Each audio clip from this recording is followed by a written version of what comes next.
Polish physicist Marie Curie once stated, "Nothing in life is to be feared, it is only to be understood. Now is the time to understand more so that we may fear less." Poland is rich in history, in diversity, as well as resilience for their endurance through modern history. My own interest in Poland stems from my family roots, and I find that despite this, I actually know little to nothing about the country of Poland itself. I would argue that the common knowledge of Poland is pretty limited to pierogies and kielbasa and its role in World War II. My goal here today is to expand on the history of these events and how significant it is to Polish history and their culture today. The first point I would like to make is about their cultural heritage. According to the cultural overview in the Global Road Warrior database, the Polish people are primarily Slavic. However, they have influences of German, Hungarian, Byzantine, and Ottoman occupations and immigration. An interesting fact is that 95% of the Polish population is actually Roman Catholic, which is interesting because they still have strong roots in pagan traditions. According to the historical timeline from the Global Road Warrior database, Poland is rich in Jewish history as well.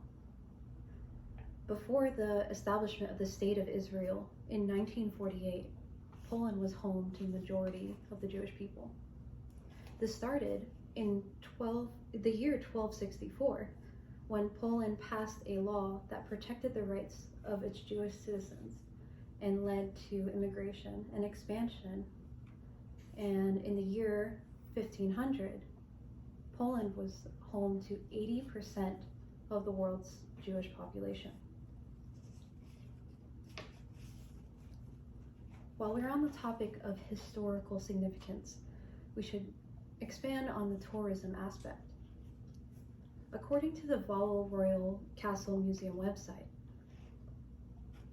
the Wawel Royal Castle is located in Krakow, which is actually the original capital of Poland and the home of Polish statehood, which is no longer.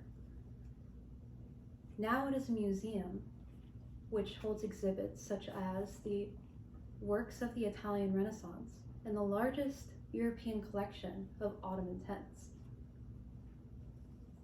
The more modern capital, but still historically significant, is the capital of Warsaw. Interestingly, the architecture in Warsaw is actually restored and not its original form. I'll expand more on this in just a moment. In Warsaw, you'll find the Museum of Poland, which is the museum of the history of the Polish people. Their mission is to unite and eliminate prejudice against the Poles and the Jewish people.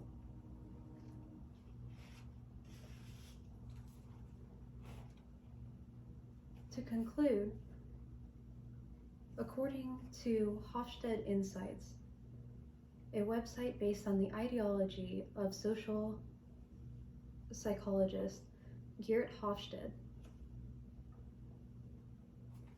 Poland scores a 93 on the cultural dimension of uncertainty avoidance.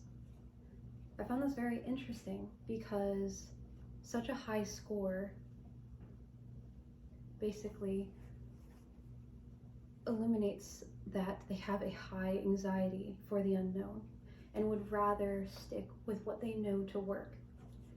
And to really get at the root of what caused this, I actually went to the historical timeline of the Global Road Warrior database to try to understand the backstory of this.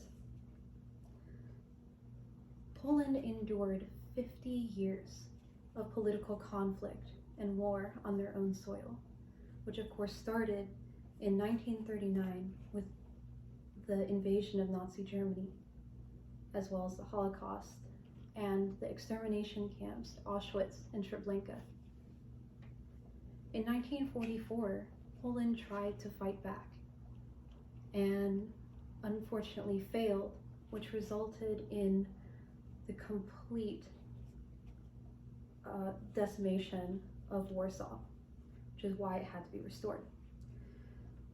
Finally, in 1945, they are liberated from Nazi Germany by the Soviet Red Army. The caveat, though, is that they are now under communist rule. From the years 1956 to 1983, the Polish people endured threats, they were murdered, and they went through years of martial law under communist rule. It isn't until 1989 when the Polish people finally are liberated and are able to establish democracy.